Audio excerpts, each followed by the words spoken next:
Healed women build healed communities. The transformation of one woman's heart can change a household. Because remember, as mothers, we're the nurturers. We can change a neighborhood. We can change nations. We gotta fill up. We gotta refuel. And that's why a lot of us are burnt out, stressed, anxious. We deal with chronic diseases because we don't rest. We deal with hypertension. All that stuff affects us. We more so because of who we are and where we live and the circumstances that surrounds us. We got double jeopardy. We're female and we're black.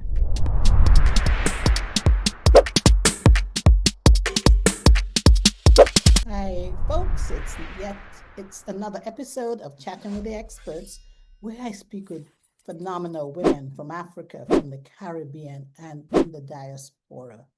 These women are professionals and successful entrepreneurs, and they share one and the same mission with me, which is to educate, empower, and inspire women globally. Every week, on Wednesday, I have these women share their expertise. And so today, our topic is healing generations from trauma to transformation.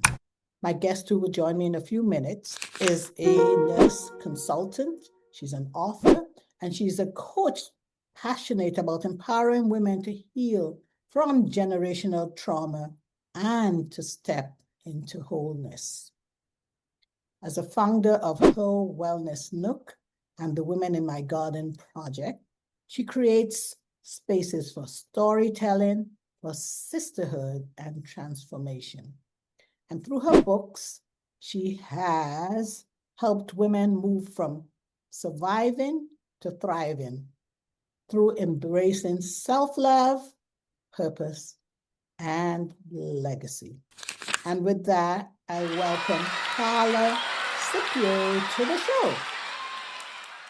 Good Hi, morning. Karla. Thank you so much for having me. I am truly honored to be here. And I'm truly blessed to have you here. Thank you for what you do and, helping women to move from surviving to thriving. And I know offline or off camera, we talked about some of the things that you do to help them. I know one of them is breaking the cycle of silence. Let's Yes, talk definitely. about that. Definitely. For too long, many of us, especially in Black families, were taught not to talk about hurts. We were told to pray about it, keep the family business private, and simply be strong. And that silence became a generational habit, but it also became a generational wound because we kept all of that inside of us. And what you don't speak, what you don't release, tends to hurt you, tends to cripple you. And that's why it's so important for us to speak on our past hurts, to speak on that pain that was handed down from generation to generation. You You know know, something? Oh, sorry, go ahead. I don't want to cut you short. I was just talking about unspoken trauma. Many of our mothers and grandmothers carried pain quietly. They carried abuse, they carried rejection, even colorism. They carried their loss, the poverty, and that silence passed down to us. I can speak for my family. My mother was the one that didn't talk. She kept all of that bottled up inside of her. Mm. And it shows up as anxiety, Mm.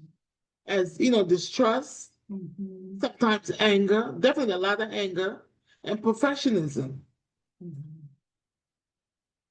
And so a few weeks ago, I had another woman talk about this, and we said it was global. And why I say this is global, because I know, are from the island. You're from Trinidad, Yes, from Trinidad and Tobago. Tobago. So when this lady I spoke with, I had two other guests. One was from Nigeria, and then the other woman was African American. And now you are from the Caribbean, from Trinidad and Tobago to be specific, and you're talking about the same thing. So this is global. This is not confined to one part of the world or women whose culture embrace this sort of thing. This is global. Yes, it definitely is a global issue. I went to London probably about a month ago, and I did a workshop on barriers, things that prevent women in the diaspora from thriving, from rising. And I realized, Paula, that a lot of the women, they were women from Nigeria, from Ghana, from Zimbabwe, from South Africa, women born in London, and we all carry the same burden, that burden of shame, the burden of pain. I mean, but PTSD. I think there's one young lady from Liberia that shared her story, and it made me realize that the things that we go through and how we live is not just limited to one space or one place.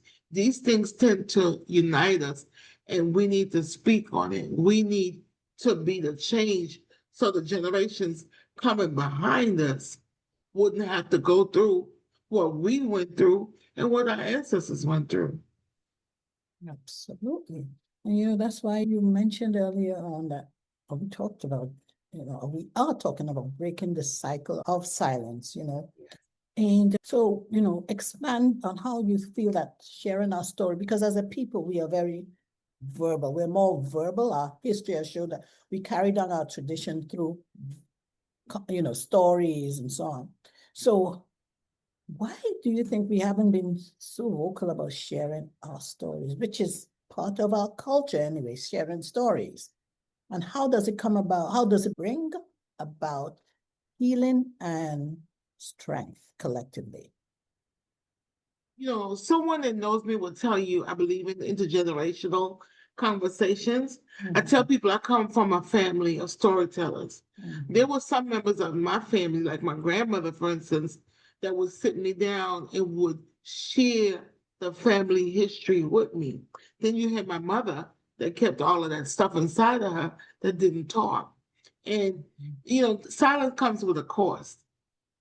It comes with the pain festers, it affects our relationship, it affects our health, our ability to feel joy. But for me, there is power in storytelling. Sharing our stories truthfully and without shame becomes a form of liberation. As women, storytelling connects us back to our roots. It's how our ancestors, like you said, shared their wisdom, how we survived. But now, healing is community. Every time one woman speaks her truth, she gives permission for another woman to do the same. That's how we start healing together.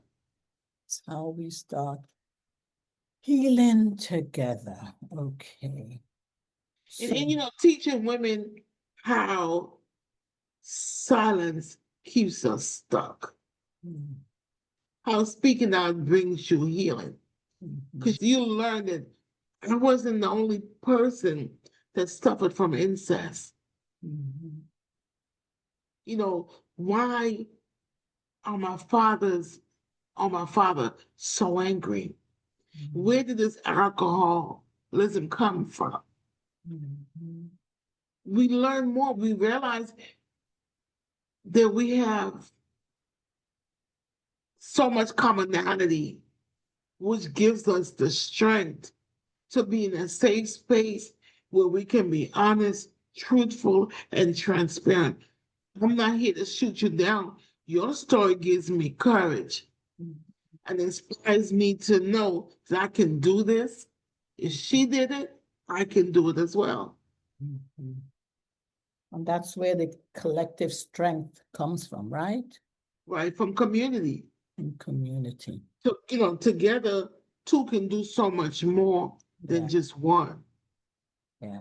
So with our combined strength, our combined voice, we're speaking for those two who doesn't have the strength, the courage, or even the voice to speak up. Right. Yeah. So another thing that we spoke about was the difference between survival and thriving. Let's, Go ahead. I was going to say, yeah, what is the difference? So it's about a mindset shift. Okay. Surviving says, I'm just trying to get it through the day. I'm just making it through this day. Thriving says, I deserve peace. I deserve joy and I deserve purpose. And for me, and I encourage people, faith is my foundation. Faith grounds you. It helps you trust that healing and abundance are my birthright. They're my luxury. I also encourage women to journal. And I encourage reflection. I tend to say that confrontation with ourselves, or in another way, because confrontation is a strong word, addressing yourself, taking that time to find a quiet time every day just to be quiet, just to think about you. And I tell people, everything for me is about self-love and self-care. So in order to love someone else, even our children and our spouses, our family members, we have to learn to love ourselves. How do you learn to love yourself? You have to learn to get to know who you are. And confronting and addressing ourselves can be painful, because that means we hold ourselves accountable for the role that we play in whatever incident, whatever circumstance. Yeah. So the time of self-reflection gives us power. And it's something that we need to do on a daily basis. Just being quiet. Go ahead. No, I just added just being quiet, being still. Being still. Because that was the question I was going to ask. Because, some of us grow up, our culture, sometimes we have extended families. So, even finding time to be quiet is almost, or space to be quiet is almost impossible. Or looked at that, where are you going? You just disappear like that. You know what I mean? And so how do you, in our type of community, find that quiet time if there's no space to even find that quiet time? It's funny that you asked that, because as you saying that, I started thinking about my daughter, and then also kind of reflected on me too when I was younger. My children were still small. One of her spaces in the bathroom. When she disappears into the bathroom, I'm like, what is she doing in there? And sometimes she's in the bathroom for an hour. For me, when my children were younger, I made sure I set time and boundaries. They had to be in bed by 8 o'clock, which gave me enough time for myself and time for my mate. Or even the hours early in the morning when everyone is still asleep, that quiet time. Even deep breathing helps to, everything can be going on around you, but just being able to center yourself and just be still. Even with the little kids playing, the children playing on the floor. And being able to do that without feeling guilty. That's a big part, Karla, without feeling guilty, because there's mother's guilt. You know what I mean? I should be. I'm not doing what I need to do. Oh my gosh, my child or my children need me. And here I am by myself. Our culture doesn't really encourage too much by ourselves. And we have to shift that thinking. I can't give to my child until my cup is full. I can't give to everyone or anyone until my needs are met. And I'm not saying, sometimes self-care looks selfish, but it's not being selfish. It's being able to, just like a car. The car got to get an oil change, right? We got to put gas into the car to get to point A to B. So it's the same way with us. We got to fill up, we got to refuel. And that's why a lot of us are burnt out stressed, anxious. We deal with chronic diseases because we don't rest. We deal with hypertension.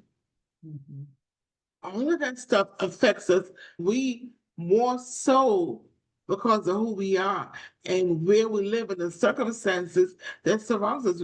We got double jeopardy. We're female and we're Black. And oftentimes class also plays a place in it. How much money we have determines a lot as well. Because, as a public health specialist and consultant, one of the things they talk about social determinants of health, it says the saying, and I want to prove it wrong, where you were born determines how long and how well you live. But with our mindset shift, where we promote rest and quiet and healing, we can change the narrative. We can change the narrative when we promote rest and see rest as healing, time for the body to heal, for the mind to heal. Many times you don't see rest as being productive. It's almost like you're lazy if you're resting, not realizing that your body needs a downtime to recoup.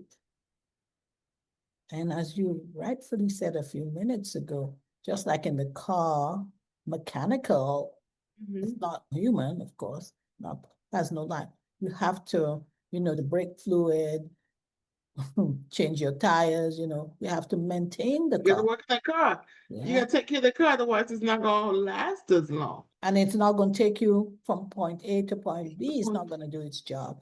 And so like us, moms, females, in order to function and do our jobs properly, we got to do the same thing. Self-care. It's like maintenance. And you said something that is so on point. God mandated rest. Yes. On several different levels. He's the creator of all mankind. He created the universe, but he rested on the seventh day. Yes. And he wants us to rest. And he even created our bodies where when we sleep, our body rejuvenates. The cell process, recreation. So rest is so important. Wow. So let's talk about something else that you mentioned, legacy of healing. You mentioned that it's not just for us. As a legacy, that means we're leaving something for people who come after us. So legacy of healing, from your perspective, it means we are doing things that will positively affect our daughters, our granddaughters, and future generation, right? Right. So how can we bring about transformation? Because I know that's one of the things that you do. Yes, I love intergenerational conversations. I believe when we heal, we change the story of those who come after us. And I want to emphasize again, healing is not selfish. It's sacred work that impacts generations. The intergenerational impact our daughters, like you said, our nieces, our granddaughters are watching how we respond to life. Yes. When we model self-respect, boundaries, and love, they learn to do the same thing. Every time we choose, we break in patterns. Every time we choose forgiveness over bitterness and faith over fear and truth over silence, we shift the family line every time. And there's a ripple effect. Healed women build healed communities. The transformation of one woman's heart can change a household. Because remember, as mothers, we're the nurturers. We can change a neighborhood. We can change nations. I realized the way that I raised my children wasn't always the best. way. So now I encourage my children. They're like, well, you did this and you did that, but you letting them get away with it. No, I learned that my grandparents, when coming from the Caribbean, they were hard. They were harsh. They will send you outside in the hot sun with stones in your hand and to kneel on some kind of rock. Oh, and they did these things because that's what they saw and that's what they taught. So now it's our responsibility when we learn the lessons that we learned in life. We want to make sure and tell my kids this. I don't want y'all to walk down the streets that I walked down on. That's Yeah. why I did it. So now I'm telling you. Mhm. So we create new stories, new pathways to transform the young ones that are coming behind us. And the reason why I like intergenerational conversations is that the young people bring the new insight. The older people bring the sage wisdom. But Yes. we need to strengthen the young people. We need the new things that they're doing in the community. And we need to help them just as much as they help us. But Yeah. we also have to bring that respect. We have to be able to listen to what they're saying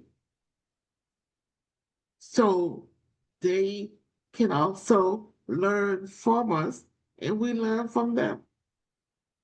I agree with you, Carla, 100%. Intergenerational conversations better us. It doesn't make us go backward. And they, in turn, realize that we respect their views and their take on things because we don't know everything. And Right. I'm all for that, having these intergenerational conversation because we get better, we see things different. I mean, things are changing all the time. And if we are not in touch with change, we'll stay behind. And they, in turn, learn from us because we've been down the road, not quite the same road, but some of the things that they're experiencing, we've seen it and we Right. know the outcome, so we can change it. And so that's why I loved when you started off by explaining that the legacy of healing comes from knowing that healed women can heal women. Yes. A healed older woman can help heal or speeden up the healing of a younger woman. And that's what you're talking about through intergenerational conversations. Yeah. We can help in the transformation because as a coach, I help women look forward. And I'm going to come to the car example again. Before you go out into the street, you look in your rearview mirror or your side mirror to see what's coming behind you. So we Mm-hmm. need to address those generational traumas, things that we inherited from our mothers and our grandmothers. We need to look at it, but then we also need to look forward Yeah. and move forward. So we got to deal with those things and not tell people those negative things in our lives. But we also have to pay attention to the generational blessings. In my family, hey, we have this artistic, we can do anything with art. Or we are teachers, we are educators. Mm-hmm. Or we may be the ones that are nurses, we are caregivers, we are healers. So we need to look at not just the curses that are handed down, that's Yeah. in our DNA. Yeah. We can negate those, but we also need to focus more now on the positive. Yeah. And Yeah. even for those, if people don't realize, even there's so many things that are handed down to us in our DNA. Not to say that, I grew up with my mother, so I'm acting like my mother. You may grow up with someone completely different, but still have the traits of your family. So Yeah. there's so many things that we need to address Yeah. as women in the diaspora. And I think one of the things for us is dealing with that trauma. And there are people who appear to be successful and thriving, and deep down inside, they're suffering because they haven't faced or addressed themselves. Yes. That's the absolute truth, Paula. Absolute truth. The outside does not always reflect the inside, True. And come full circle to what we said initially, that our culture did not encourage conversations And now that's what you are on a mission with other women to do, to break this cycle of silence. Well, what we're going to do now is open up the floor so that other people who've joined us can continue the conversation. You can continue the conversation with them. But before we do that, and for those who are watching online or listening to this online, how can people get in touch with you, Karla? And the easiest way is Instagram, and it's I am Karla Scipio, and it's Karla with a K. Last name is Scipio, and I'm gonna spell it SCIP as in Paul IO. Or they can email me at hello at her wellness nook. So it's hello at herwellnessnook.com. Okay, all right. We'll drop all of that in the chat, and of course, it will be in the show notes. And for me, I want you to know that just as Karla was a guest on the show, so can you. If you reach out to me on my website, which is chattingwiththeexperts.com, I'm also on LinkedIn as Paula Okonneh. I'm on Instagram. My handle there is at chat_experts_podcast. And my handle on Facebook is Paula Okonneh. I also have a YouTube channel that I'd love for you to subscribe to because there are so many videos there of amazing women and a few men who are sharing information that can educate you, inspire you, and encourage you. And so every week on Wednesday, I meet with these amazing women and a few men who share with you nuggets of wisdom. They inspire you through their stories and they educate you through information that they have. So thank you so much for tuning in. And for Karla, thank you for being a guest today. And now we will open up the floor to those who have joined us. Thank you for having me. Absolutely.